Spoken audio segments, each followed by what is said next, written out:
All right. And then the next thing is building your strong leadership skills. So, of course, as a project manager, we know that we have these competencies for leadership. We need to know how to communicate. We need to know how to lead project teams. We need to know how to make good problems or solve problems and have good decision making. We need to know how to manage change, manage conflict, negotiate, and all those things.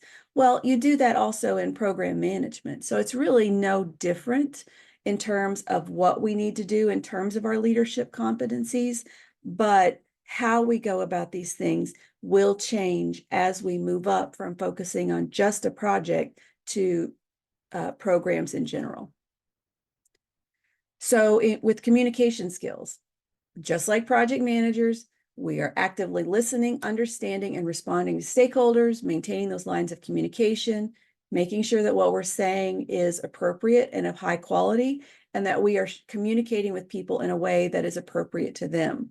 You know, I do with my students a whole stakeholder analysis, and part of the stakeholder analysis, the questions we ask is what does the stakeholder need from my project? And what does my project need from that stakeholder? Well, this is true for project management. This is true for program management, but your audience is bigger than just the project. So you are working with stakeholders from every project within your program, and you're working with the project managers of those projects. So your audience is even broader, and you have to develop lines of communication with those stakeholders. You're not getting in their business and being overly managing the individual projects, but what you're doing is you're listening and making sure that the stakeholders are satisfied with their roles on the various projects and that there's no conflict there. So, and making sure that everybody understands what's going on from the program perspective. Okay. Leadership is important, but here your leadership is taking more of a servant leadership role. You are not telling project managers what to do. You are supporting the project managers in being able to do their job in managing their projects. You also coach them when they need it to lead their own project teams when they're having challenges with conflict or miscommunication. So you are modeling what it means to be a good project leader as a program leader. Use influence. Of course, always, sometimes we don't have authority to do so, but we have to have people do things, in other ways. And we also have to take accountability for delivering the program. So you have project managers maybe that are doing the individual projects. They are responsible for delivering their projects, but you are responsible for delivering the program or set of projects. Because a project manager is only responsible for their stakeholders and only for working with their stakeholders in terms of that specific project. But what happens at the program manager level is you're going to get the same stakeholders are going to be participating in those multiple projects because you're generally going to be in the same domain, like the same department, the same technology, whatever, however you've organized your programs. And so you're going to have to work with the stakeholders to work through any of those conflicts of information or requests or time that they're hearing from the various projects. And so using your influence, using your relationship skills is very important there because you want to keep the stakeholders happy and supportive of the projects. You don't want them to get mad because they're hearing competing things, and you want to make sure that your project managers are communicating things that don't conflict with one another. So that's a very good point. And the what's in it for me mentality is true for every stakeholder, every project manager, every participant on any project. They're going to participate because there's something in it for them. Either they're getting paid for it or they're using the outcomes of the project. So absolutely, that's a good point. All right, and something else you're going to do that you do as a project manager, but as a program manager, again, you are looking at this from a higher level. You are maintaining the program team. So you may have project managers on the various projects. You may have a program administrator that you're working with. You may have an operational department with functional managers that you're working with as part of this program. And so you have to maintain the cohesion and positive team dynamics within that team. And you want to look at planning and managing your program in an organized manner. So just like I said, that, you know, you look at the various projects and components and making sure that the workflow is balanced over the time frame. This is very important, and this is where you get your team involved so that they're not feeling overworked at certain times. You don't want 5 projects rolling out at the same time because that is very high stress.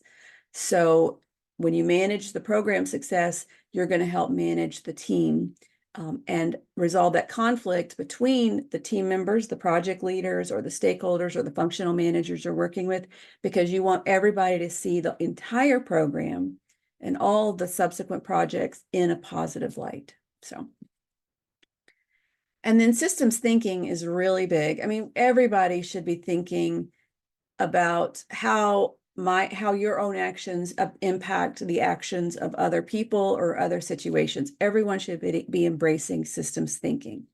But at the program management level, we're looking at it from the perspective of, okay, what are the interdependencies between the projects? And how can I improve the entire outcomes of the program with the decisions I make while delivering the underlying projects successfully? So this problem resolution or issue resolution, problem solving, this holistic view of the interdependencies is kind of where you take your program management skills to the next level, because you're not just looking at the system of your project, you're looking at the system of the projects, the operational activities, and how these impact the entire organization. And always look for opportunities to improve. Okay. I think this, yeah, so you want to maintain program stakeholder involvement, motivation and support, like I've been saying, and then changing at the required pace. So don't try to make too many changes at once. Make sure that your changes actually deliver value and then solve a problem. You don't want to make a change that's going to cause another problem, because that's kind of defeating. And sometimes you have to be assertive. If there's conflicts between project managers, they're asking for the same resources at the same time, and there's no way you can do that. You're going to have to step in and say, you know, project A, you can have the resources now. Project B, you can have the resources at this time.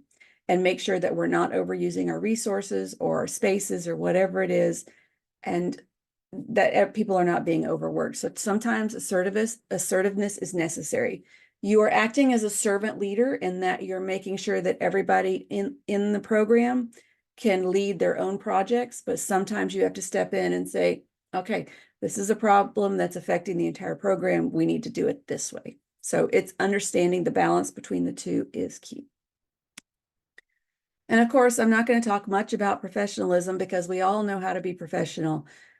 The key thing here is operate with integrity and ethics. If you get certifications, you agree to abide by a professional code of ethics, and that's being responsible, respectful, understanding, honest, you know, being open and authentic with what you're doing. And so program managers are not different, no different.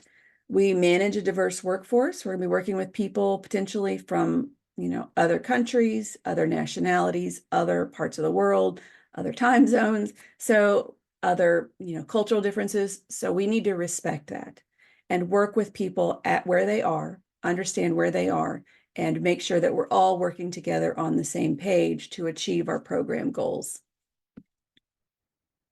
Okay. So now that you know the difference between project and program management, let me quickly go through what it looks like to go from a project manager to a program manager. Okay. So typically you might even start like I did as an assistant or project administrator, go into assistant project management, go into project management. You could then be asked to manage multiple projects.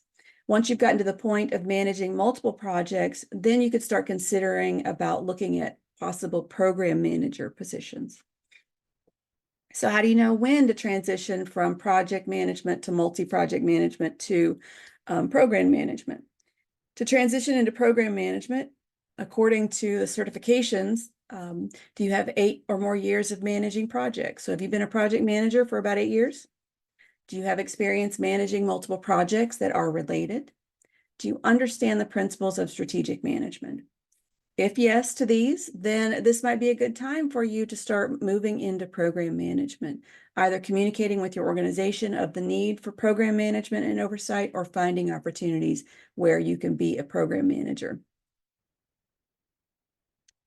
So here are the steps. Get your experience in multiple project management. So if you're not there, if you answered no to any of those questions, now's the time to get some experience, take on multiple projects, especially if they're in similar areas, and see what it's like to leverage resources and time and life cycles across multiple projects. Find a program management mentor. You have one here joining you who has a certain new certification in program management, but there are several of us out there. And there are many people that do program management, but they don't necessarily have the credentials for it. So find someone who understands what program management is. It's not just multiple project management, but true program management. Find that mentor, learn all you can from them, have them help you with your career development. And then formally learn about program management, take courses, attend webinars, read books. There's some good resources out there about program management specifically. And you can also get certified.